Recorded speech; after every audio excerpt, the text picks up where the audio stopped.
Money management, risk per trade, trading strategies, you know them all. What's next?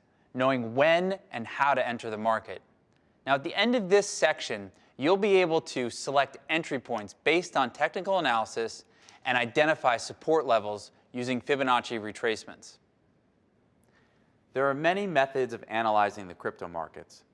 And as we've seen in a previous lesson, crypto assets have very high speculative value or extrinsic value and very low real-world value or intrinsic value. Now, technical analysis can give us an indication of where to buy and where to sell. But I want to caution, technical indicators aren't purely predictive. However, they give us an information or a roadmap as to where to purchase and sell crypto assets. Now, I like to keep my technical indicators very simple. And the reason for this is because you want to look at what most market participants are looking at, because markets are reflexive. If everyone's looking at the same information and acting on it, some of these charts can become self-fulfilling. Now, some of the key entry strategies I like to use are channel breakouts. And this happens when a trend, which is either going up or down, starts to accelerate one way or another. Moving average crossovers. And this can indicate a change in direction of the trend. And lastly, we'll look at Fibonacci retracements. And these are great for figuring out what support levels to buy at when the market pulls back. So let's get into some of these charts right now.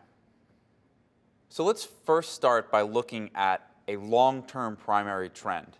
Now, this is a chart of Bitcoin versus the dollar. Each of these candles represents 1 week of trading, and this is on the Bitstamp exchange, one of the original Bitcoin trading exchanges. And I'm looking at a log chart here, and I explained this in a previous lesson. You can call it log or semi-log, it's the same thing. And what this represents is that on the y-axis for price, each move is via a percent increase. So the move from 2 to 6 should be the same as the move from 200 to 600, the same distance at least. Now, I drew a long-term trend line here that shows that the move in Bitcoin for the last 6 years has been steadily higher. However, within this long-term trend line, there's been significant pullbacks, and Bitcoin has had some pretty big bear markets that have resulted in going back to this long-term trend line. So if you're thinking about Bitcoin as a long-term investor, you might want to consider buying at these support levels here when Bitcoin eventually goes back to this long-term trend line. And the reason for this is that buyers who have been successful buying on this long-term trend line will likely repeat that behavior again in the future.